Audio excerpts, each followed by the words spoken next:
going to cover today is location and location data, and specifically how you as multifamily marketers can leverage location data to enhance your campaigns and your targeting strategies. Just to give you a little bit of background on who we are, our parent company, Telenav, has been in the location space for over 20 years now. They're the first company to bring GPS systems to consumer-facing technologies. So we first partnered with telecom companies, and now we partner with the largest OEMs, auto OEMs. And at Thinknear, we really focus on bringing location technologies and innovation to marketing platforms and marketing partners to connect with consumers. So Digible, as one of our key strategic partners, we power their location data and their location solution set on their technology platforms such as Fiona, which actually I got a demo last week and I was super impressed at how powerful this technology tool is. And if I was in your shoes, I would definitely be using it. So mobile. Why are we spending the next 30 minutes talking about mobile? Well, I'm sure all of you realize that one thing nowadays that you'll never leave home without, shout out to American Express for branding, but one thing today you'll probably never leave your home without is your mobile phone or your mobile device. We're living in a mobile world, and mobile is powerful. It's so powerful that there's actually a clinical term that defines the stress and anxiety that consumers feel when they're away or not near their phone. It's called nomophobia. And 73% of us actually have experienced nomophobia in one time in our life. 66% of people sleep next to their phone. We look at our phones 200 times a day. And 20% of people have said they'd rather go shoeless than live without their phone. It's a real thing. So we now have the stats to prove that mobile devices and mobile phones are really important to ourselves and our consumers. And as marketers, it's really important for us to meet our customers and our consumers where they are and in those channels that they value the most. And what's really interesting is that now we all know that digital budgets are surpassing television and other forms and other channels. But what's interesting is that mobile specifically is capturing 57% of marketing budgets. And Google has shared with us that 65% of apartment searches happen on mobile. And Apartments.com has shared with us that 90% of their traffic comes from mobile. So these are where your consumers are. And so it's really important for us to figure out how to leverage mobile in the best way to reach our prospects and really connect with those consumers. So that's all great, right? We're all sold into mobile, but it's hard. It's really complicated. It requires new skill sets, new approaches, new ways of thinking. So specific to mobile, there are very specific challenges and decisions that as a marketer you need to figure out and need to make. First of all, it's a fragmented space. Do you invest in mobile web? Do you invest in an app? As a marketer or as a brand, if your customer interactions are fairly infrequent, perhaps a customer is only looking and interacting with your brand once a month or once a quarter or once a year when they're in the market looking for a new space, then yes, a mobile web is probably the best investment. But if you're a brand and a provider and a business provider that interacts with your customers on a weekly basis, maybe multiple times a week, if you're a coffee shop like a Starbucks, or a retailer such as a Target where your customers are in your locations once a week or more, a mobile app might be the best investment, and that's where it really makes sense. And in fact, Starbucks is one of the gold standards when it comes to mobile app development and really driving engagement with their customers. Target does a really good job as well. The next challenge in mobile is measurement. So do you look at first touch attribution, multi-touch attribution? Do you look at walk-ins? In fact, we developed a new metric with our Digible team and our partners at Digible for measuring walk-ins, and that's something that you can reach out to Nicole and David to learn more about. But again, in mobile, measurement is not a standard value, so we really have to understand what is our KPIs, what are our goals, and how do we measure, what are the defining factors in mobile that we measure ourselves against. And then finally, 40% of marketers just are not confident in their ability to target effectively on mobile. They're not sure what impressions are wasted and if they're really reaching the right consumers at the right time. And this becomes even more, this becomes even more challenging in multi-location. How do you make sure that your messages are relevant to the customers in Denver versus Dallas? So how does location help? So what's interesting is that when mobile location started with location-based advertising, we really focused on geofences and building geofences around your locations and proximity targeting your customers based on how close they were to your locations. And that's worked really well. That's been around for the last 10 plus years. But today, marketers say that 96% of marketers say that location is critical or important to their business. And that's grown from 75%. In 2016, it was only 75% of marketers that stated that location is really important to their business. So why has location grown to be so important to these marketers? Well, it all comes down to the data. So if you think about a regular week, a day in the life of your regular week, if you think about when you get up, generally speaking, where do you go to grab coffee? Where do you go to have lunch? Generally speaking, where do you go to have dinner on the weekends? What are those businesses and what are those locations that you generally visit? Well, 80% of where we go and where we visit is a repeat visit. So as humans and as consumers, we're actually creatures of habit. And so if you look at all this data that we now have access to, we're actually able to build very rich customer profiles and consumer profiles to really understand who our consumers are and what their motivations and values are and what's really important to them. Having clicker challenges. All right, here we go. So this is where we are today with location. We've gone far more beyond just the geofence. With location data, we now have access to insights and analytics. We are able to really target and get personal with our consumers in a really localized manner. And thirdly, you can also use location data to enhance your creative strategies and really build richer consumer experiences. So here's an example of, a local market. I'm not sure what's happening with the clicker. All right, here's an example of understanding a local market. So how can you leverage location data to understand a market better?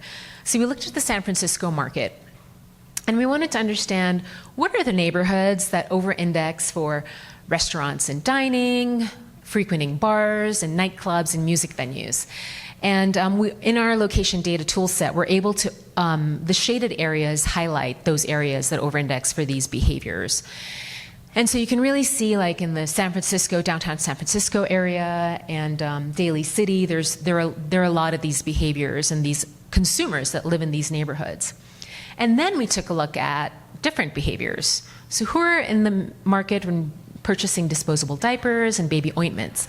So when you think about the customers that you're trying to target, you can look at these types of behaviors. And when it comes to dining out and going to bars and restaurants and music venues, those are generally behaviors that are aligned with folks in their early 30s and their 20s, that millennial mindset of really just kind of enjoying life and going out there. And then when you think about, disposable diapers and baby ointments, it's generally people that have babies, right? And in that different life stage. So what's really interesting is here you can really see this movement pattern, right? Of when you're in a specific life stage, you kind of focus on one area of a specific market and then you kind of have to move. But we were kind of curious, well, once people had babies, where did they go? They kind of just seemed to disappear from San Francisco. And then we realized that they tend to move to the East Bay. So there's really this movement pattern when it comes to life stage marketing that location can really help you understand. So here's an example of what we did with one of our customers, Denny's. So specific to the Dallas market, Denny's had a location in the Dallas market that they really were struggling with understanding how to drive foot traffic. We started off by building a geofence around their location and targeting their mobile media within that geofence. But it really wasn't driving the level of foot traffic and visitation that they wanted. So then we started to understand and drill down, okay, where are the consumers that are actually walking into the Denny's location, this Denny's location, where do they live?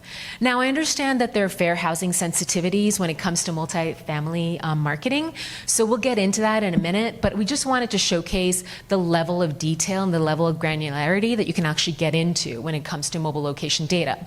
So here we notice that the folks that are actually going into the Denny's store, their customers don't live in a beautiful, neatly drawn geofence. In fact, you look at it and it's really more clustered. And so with this data, we then layered on more location data, and we understood that the pink areas represent areas and neighborhoods where folks tend to dine out, and they enjoy dining out at QSR and dining establishments, and they also frequent those dining establishments for breakfast. And so that's the level of granularity that you can get with location data. You can actually target consumers that prefer to dine out for lunch or prefer to dine out for dinner. The green areas represent areas where consumers dine out, but they tend to spend $100 or more when they actually are dining out. So what we then did was we refined their geofencing strategy and layered on this location data to really granularly target where the consumers are, and that then drove far more foot traffic and fewer wasted impressions. So the next thing we wanted to share with you is using location to improve your targeting strategies. Certainly, we still stand behind geofencing strategies. That's definitely something that you want, that's still very effective, targeting your consumers in real time based on how close they are to your locations. Another example of geolocation strategies is retargeting consumers based on their past or recent visits. So you can retarget folks that have been to either your competitors' locations or areas in the neighborhood that you feel where your prospects might be frequenting. And then thirdly, based on who you are, your purchases, and your behaviors. So here we have a heat map of Los Angeles that really highlights the different areas in Los Angeles and neighborhoods based on demographics, life stage, and purchase behaviors. And here, really all we wanted to showcase is that people don't live and travel in nice, neat geofences. You know, it's a lot more clustered.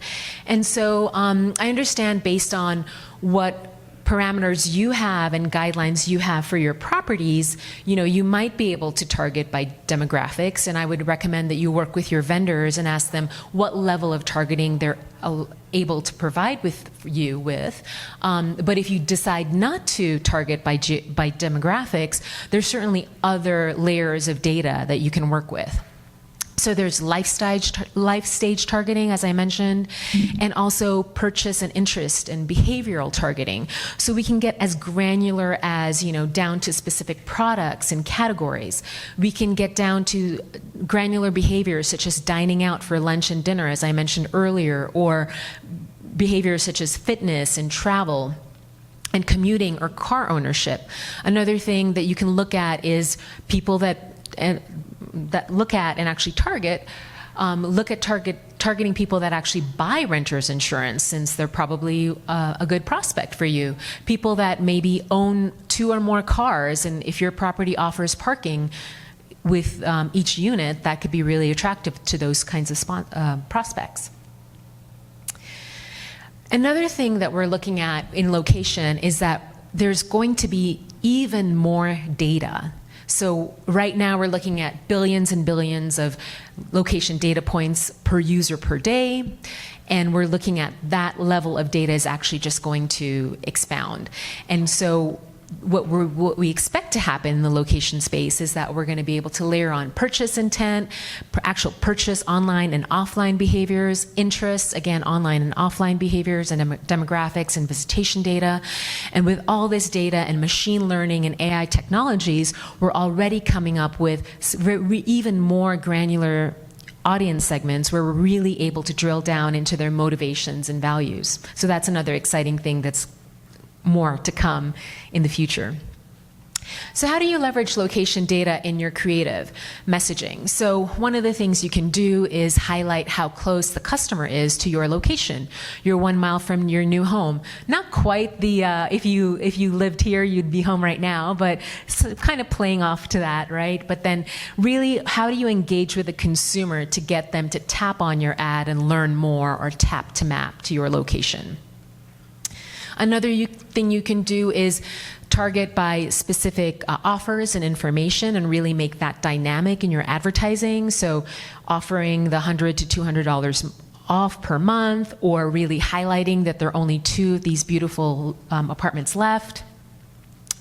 And then lastly, with rich media, you can really take over the entire real estate of the person's mobile device and use a photo gallery showcase to highlight all the beautiful, rich amenities that your location offers, and again, localize that. So for instance, in New York City, you might want to highlight that they're so close to the biggest transportation hubs and the subway stops. In LA, you might want to focus on the local bars and restaurants, or the fact that each unit comes with dedicated parking. In Denver, you might want to focus on how close they are to all the great local neighborhoods, as well as outdoor facilities. So there you have it. With location, you can really enhance your targeting. You can enhance and improve your analytics and insights into the consumer and local markets, and also that'll also help you with your creative strategies.